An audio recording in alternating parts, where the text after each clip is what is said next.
Notre-Dame is as much iconic in Paris as the Eiffel Tower and the Louvre. It's a beautiful visit and it's free, which is great if you're visiting Paris on a budget. It looks much better now, almost no cranes and no scaffoldings.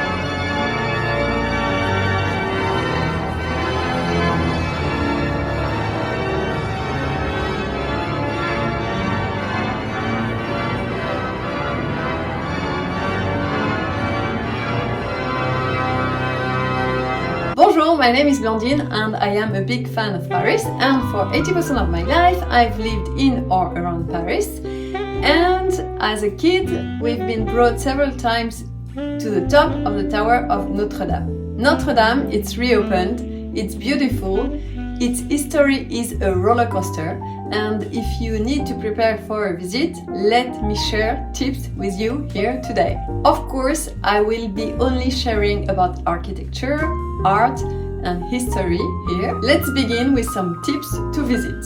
I checked with the security man and he said that until noon you have almost no waiting, after 5 p.m. no waiting, and on Thursday night after 5 p.m. almost no waiting. And whenever there is waiting in the afternoon, usually you would wait around 20 minutes, which is okay. So, booking online is doable, but going without any booking is very doable too. Still, if you want an online ticket, they put around 10,000 to 15,000 tickets, time slots per day. I did visit the inside at night before Christmas, in the early days of the reopening, not because of a special invitation, but because I just dared and waited around 20 minutes.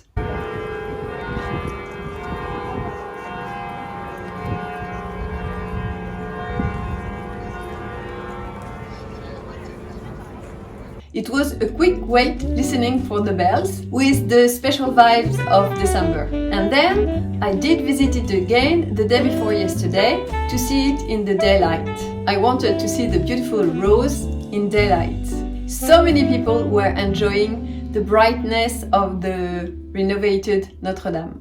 To give you a little bit of background here, for as long as we can recall, we have seen this cathedral very dark and dirty as monuments stones can be. This brightness makes it feel very higher and bigger. And you wait in front of the cathedral so you can enjoy the architecture.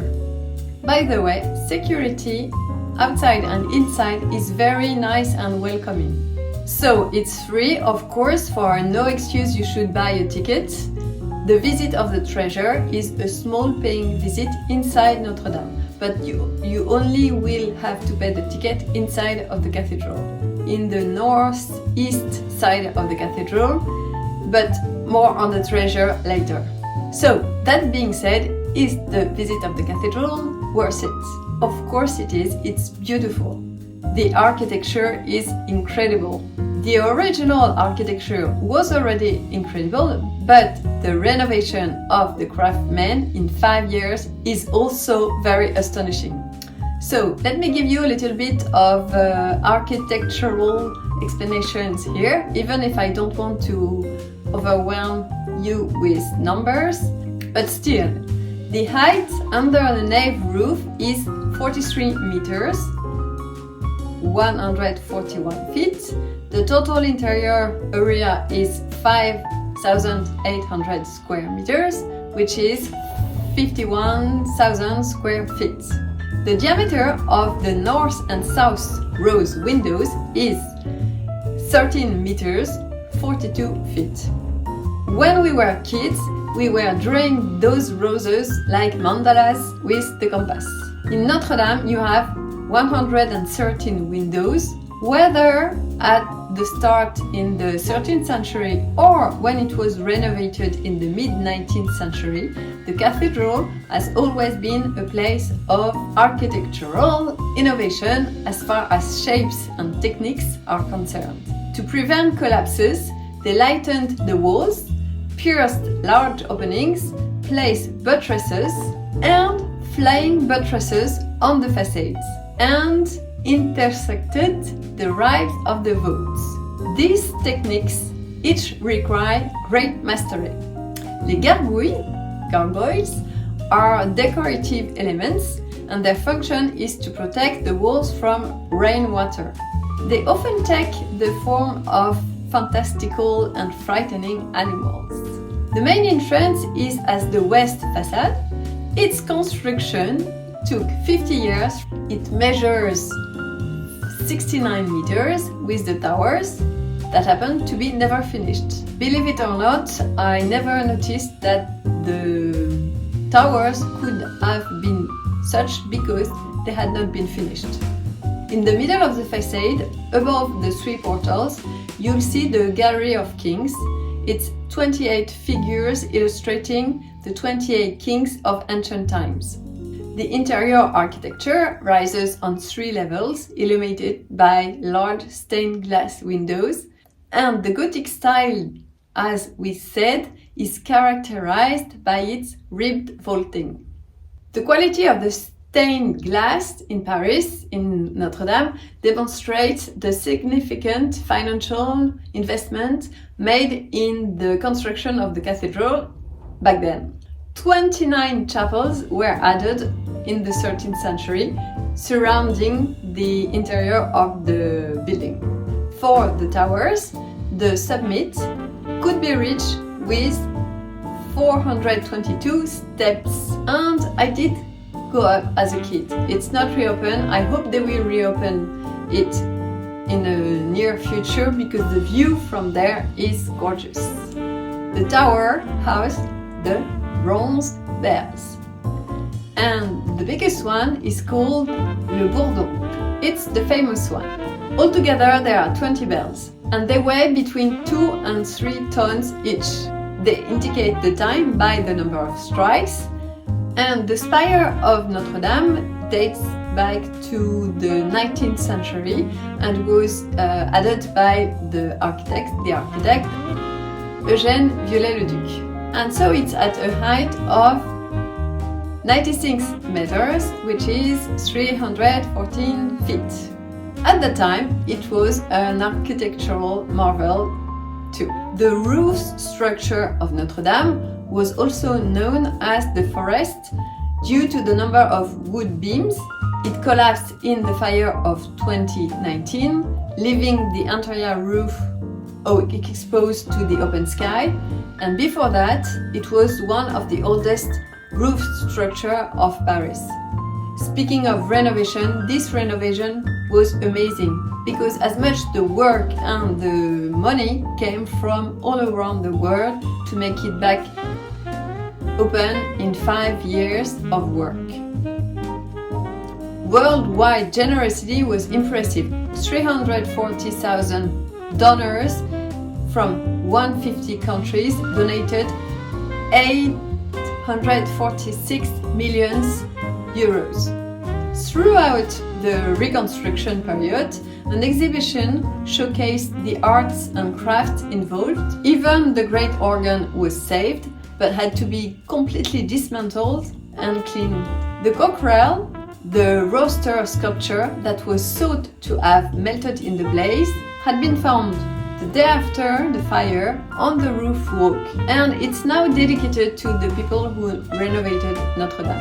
Indeed, Notre-Dame history is a roller coaster, because it was already once saved by a French writer, Victor Hugo, through a novel. The whole story took place in Notre-Dame, and by doing so, he brought attention to this cathedral, and by giving attention to the beauty of the architecture of the cathedral, he managed to get the public involved, and Notre-Dame was renovated. So the novel from Victor Hugo was published in 1831, and the renovation took place from 1844 to 1864. So back then they did the work of renovation in 20 years, now they did it in 5 years. Let's talk a little about the treasure of Notre-Dame. It mainly consists of liturgical elements, and at the end of the 18th century it was one of the most precious treasures in Europe.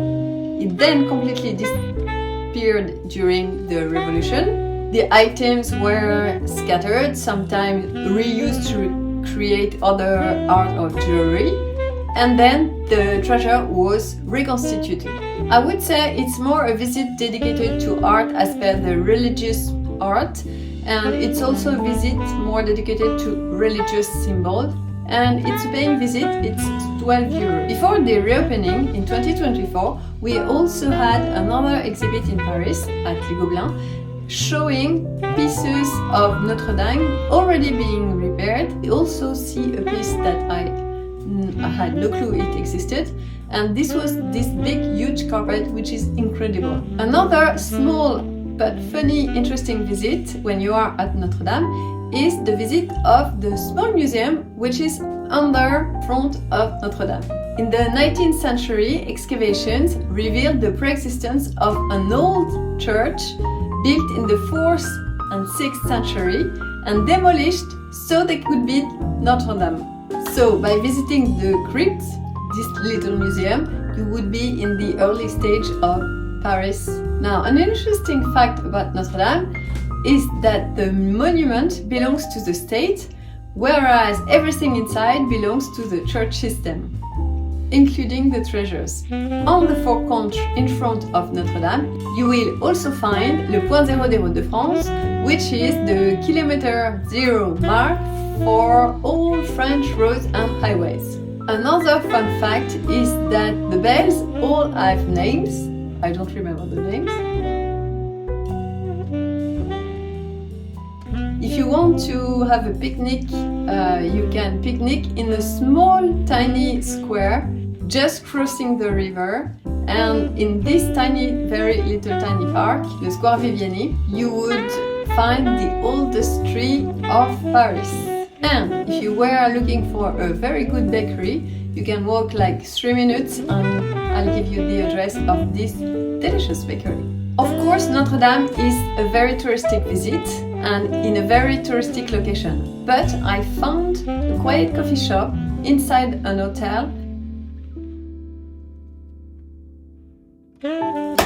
Et voilà, I hope you enjoyed this video. If it was interesting to you and if you discovered something, I would be thrilled if you would leave a blue thumb up and why not subscribe.